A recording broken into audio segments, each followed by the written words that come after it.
Hello student, welcome back to my channel Samrat academy. Student, जितने बच्चे class 10th में हैं 2025 बोर्ड एग्जाम का हिंदी का पेपर देने वाले हो तो उनके लिए वीडियो सबसे ज्यादा इंपॉर्टेंट है। मेरे प्यार बच्चों, पूरे किताब का बस मात्र आप लोगों को 15 टॉपिक ही आप लोगों को पढ़ना है। हिंदी बहुत भारी चीज नहीं होती है। 10 दिन का कोर्स है। 10 दिन में आप चाहोगे तो पढ़ के 95% नंबर आप ला सकते हो हिंदी में, क्योंकि आधे से अधिक चीजें क्या होती है हिंदी में फिक्स होती है। मेरे प्यार बच्चों, 15 ही टॉपिक ऐसे हैं जो कि आप लोगों को पढ़ना है।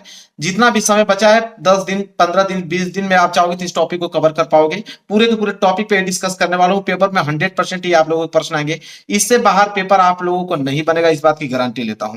वीडियो को लाइक कर देना, चैनल पर नए हो तो चैनल को जरूर सब्सक्राइब कर लेना। मेरे प्यार बच्चों, इस बार आप लोगों को 95% लेकर आना है, क्योंकि हिंदी का पहला पेपर है। और पहला पेपर में आप लोगों को जब 70 में 70 नंबर लेकर आओगे तब जाके आप लोग अच्छे स्कोर कर पाओगे। आपका जो हौसला है वो बढ़ेगा। ये पहले ही पेपर आप लोगों को खराब हो जाएगा तो आगे का पेपर भी आप लोगों को खराब होता चला जाएगा। तो पहला पेपर हिंदी का है, फोड़ के आओगे 70 में 70 नंबर, इस बात की गारंटी लेता हूं।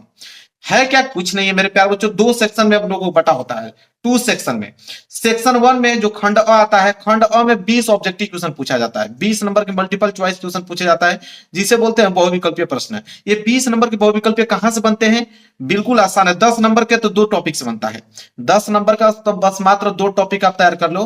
पहला हिंदी के गद्य, जिसमें आपके शुक्ल युग आएगा और शुक्ल उत्तर युग। क्या पढ़ना है इसमें? तो शुक्ल युग के रचनाकार के नामों का पढ़ना है, शुक्ल उत्तर के रचनाकारों के नाम पढ़ना है, शुक्ल युग की समय अवधि पूछना है, शुक्ल उत्तर के समय अवधि, कुछ रचनाओं के इंपोर्टेंट रचनाओं के नाम है। मैं आप लोगों को टोटल 50 प्रश्न करा दूंगा। पूरा का पूरा ये आप लोगों को टॉपिक ही क्या हो जाएगा, बिल्कुल खत्म हो जाएगा। 50 टॉपिक करा दूंगा, उसको याद कर लोगे। 25 टॉपिक किससे, 25 टॉपिक किससे, दोनों क्लियर हो जाएंगे। दूसरा है हिंदी पद। हिंदी पद में क्या आता है? रीतिकाल एवं आधुनिक काल आता है। सेम वही रीतिकाल की काल अवधि, आधुनिक काल की काल अवधि, उनके रचनाओं के नाम, उनके जो प्रमुख विशेषताएं हैं वो चीजें।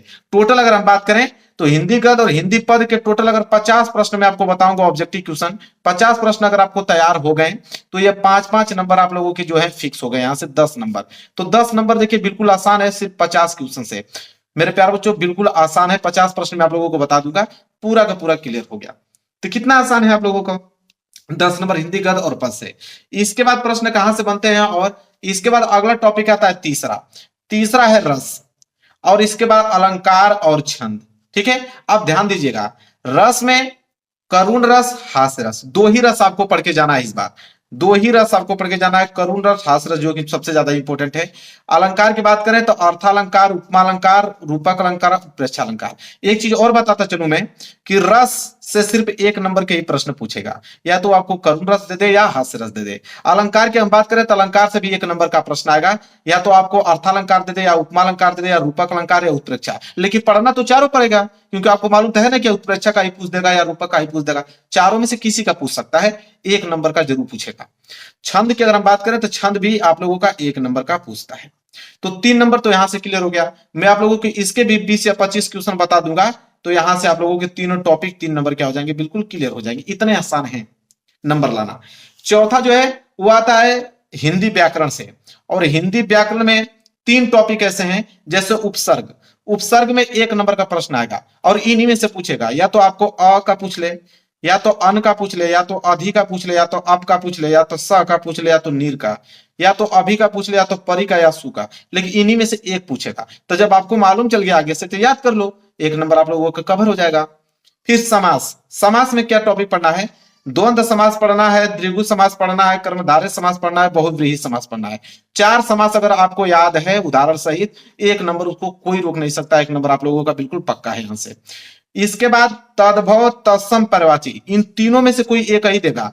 अब वो चाहे आपसे तद्भव पूछ ले, या वो आपसे तत्सम पूछ ले, या आपसे पर्यायवाची पूछ ले, तीनों में से कोई एक ही टॉपिक देगा 1 नंबर का। तो यहां से 3 नंबर आपके क्लियर हो गए इन तीनों टॉपिक से, उपसर्ग से, समास से, और तद्भव, तत्सम और पर्यायवाची से। 3 नंबर यहां से क्लियर हुआ। ये अभी मैं ऑब्जेक्टिव क्वेश्चन का बता रहा हूं, 20 नंबर का ऑब्जेक्टिव क्वेश्चन कहां से पूछता है। इसके बाद 50 नंबर का वर्णनात्मक प्रश्न भी आगे बताऊंगा। पांचवा जो है वो संस्कृत व्याकरण से पूछता है। संस्कृत व्याकरण से 1 नंबर के प्रश्न पूछता है, वो भी सर्वनाम से। एक तद शब्द का याद कर लेना, एक युष्मद शब्द का याद कर लेना, बस इन्हीं दोनों शब्दों का सर्वनाम पूछता है 1 नंबर के लिए। तब चीजें आपकी बिल्कुल क्या है मेरे प्यारों, जो फिक्स है। बस आपको क्या करना है, पढ़ के जाना है। 10 दिन के अंदर में ही चाहोगे तो इस टॉपिक को खत्म करके 95% ला सकते हो। अगला जो टॉपिक है वो है आप लोगों का वाक्य का स्वरूप। वाक्य आपको दे देगा, पूछेगा कैसा वाक्य है, सरल वाक्य है, मिश्र वाक्य है, संयुक्त वाक्य है, ऐसे पूछता है। 1 नंबर का प्रश्न वहां से आता है। क्लियर हो गया यहां तक। इसके बाद प्रश्न कहां से बनते हैं, तो वाच्य से बनता है। ठीक है, वाच्य से बनता है, जैसे प्रयोग और वाच्य परिवर्तन से 1 नंबर के प्रश्न यहां से क्या होते हैं, बनते हैं। इसके बाद 8वां है पद परिचय, जिसमें विकारी और अविकारी शब्द आते हैं, 1 नंबर से यहां से बनते हैं। इसके भी मैं 10-10 प्रश्न करा दूंगा आपको, तो सारे टॉपिक क्या हो जाएंगे क्लियर। बस इतना ही टॉपिक 20 नंबर के ऑब्जेक्टिव क्वेश्चन पूछता है। पूरा का पूरा टॉपिक मैंने आप लोगों को बता दिया, पूरे के पूरे टॉपिक को मैंने अच्छे तरीके से बता दिया। अब देखिए क्या होता है, आपके पेपर में मुलाकात होगी प्रश्न नंबर 21 से। प्रश्न नंबर 21, 20 तो ऑब्जेक्टिव रहेगा, इसके बाद प्रश्न नंबर 21 आएगा। प्रश्न नंबर 21 महत्वपूर्ण गद्यांश, और गद्यांश कितने नंबर के लिए, 6 नंबर के लिए पूछा जाता है, बहुत इंपॉर्टेंट टॉपिक है। 6 नंबर के लिए गद्यांश, क्या सभी गद्यांश पढ़ना है, नहीं, मात्र 3 चैप्टर आपको बता रहा हूं, इन्हीं तीनों चैप्टरों को पढ़ के जाना है आप लोगों को। पहला है मित्रता, दूसरा है ममता, तीसरा है भारतीय संस्कृति। बस मात्र 3 ही ऐसे चैप्टर हैं, इन तीनों चैप्टर के जितने भी गद्यांश हैं, ये सारे गद्यांश इंपॉर्टेंट है और सभी पढ़ के जाने हैं, कि इससे बाहर एग्जाम में नहीं आएगा। इन्हीं चैप्टरों का अगर हम बात करें, 90% इन्हीं चैप्टरों का आता है। बाई चांस से काटे 10% किसी चैप्टर का दे देता है, लेकिन 90% जो है इन्हीं चैप्टरों से आता है, इस बात को मान के चलो। इसके बाद अगर हम बात करें प्रश्न नंबर 22, तो प्रश्न नंबर 22 भी 6 नंबर का है, लेकिन यहाँ पे महत्वपूर्ण पद्यांश है। गद्यांश भी 6 नंबर का आता है, और इधर आपका पद्यांश भी कितने नंबर के लिए आता है, 6 नंबर के लिए आता है। तो क्या किन लोगों का पढ़ना है, तो सूरदास जी का, तुलसीदास जी का, राम नरेश त्रिपाठी, इन्हीं तीनों कवियों का जो आप लोगों का पद्यांश है, सारे पद्यांश इंपॉर्टेंट है, और इन्हीं लोगों का याद करके जाना है। जितना समय बचा इन्हीं लोगों को याद करके जाना है।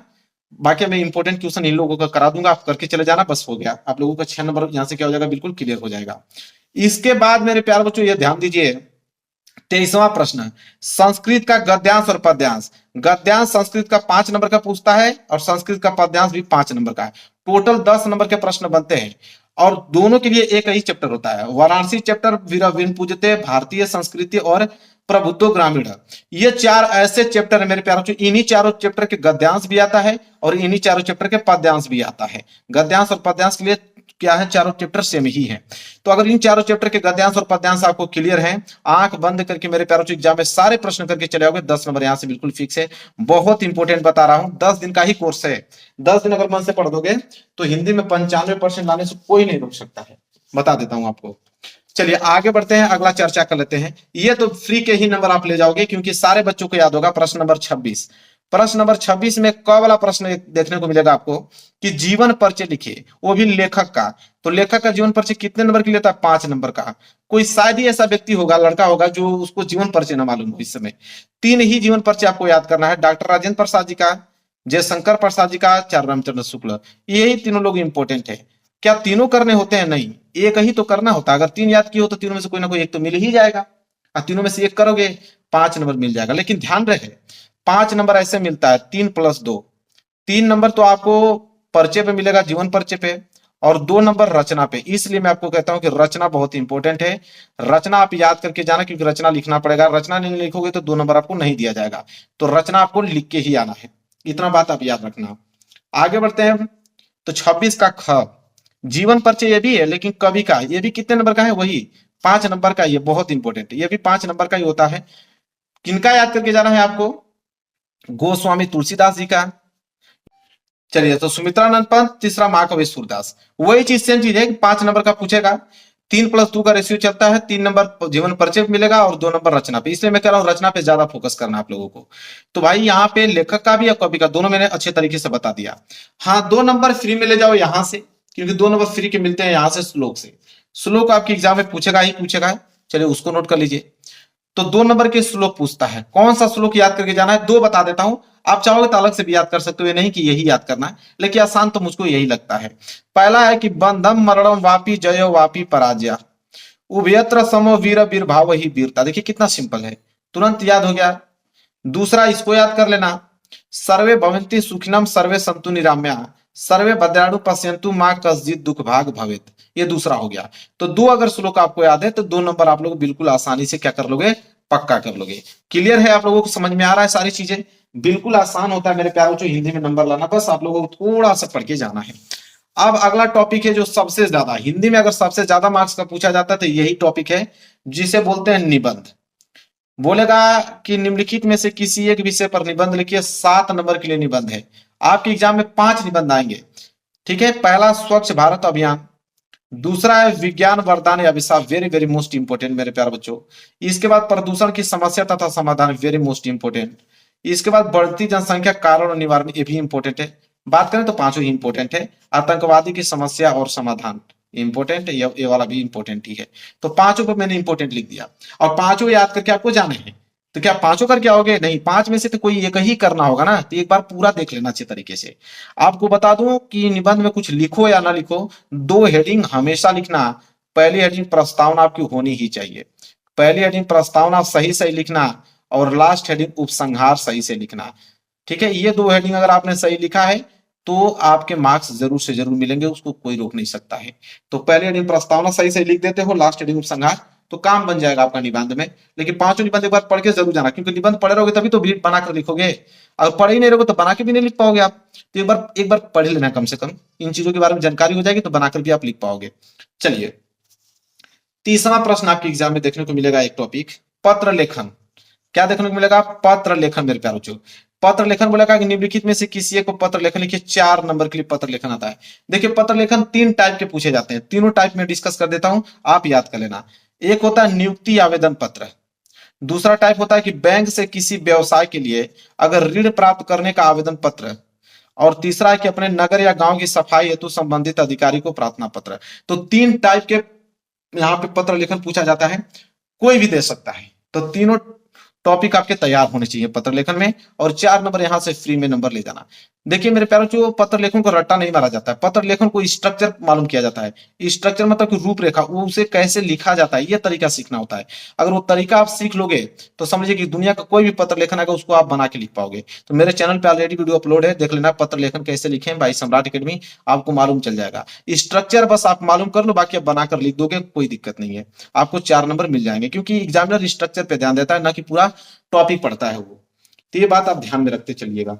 इसके बाद मेरे प्यारों जो ये टॉपिक याद रखिए, ये तो डिस्ट्रिक्ट वाइज आता है कि अपने पठित खंड काव्य के आधार पर निम्नलिखित में से प्रश्नों में से किसी एक का उत्तर दीजिए। एक खंड काव्य 3 नंबर के लिए आता है।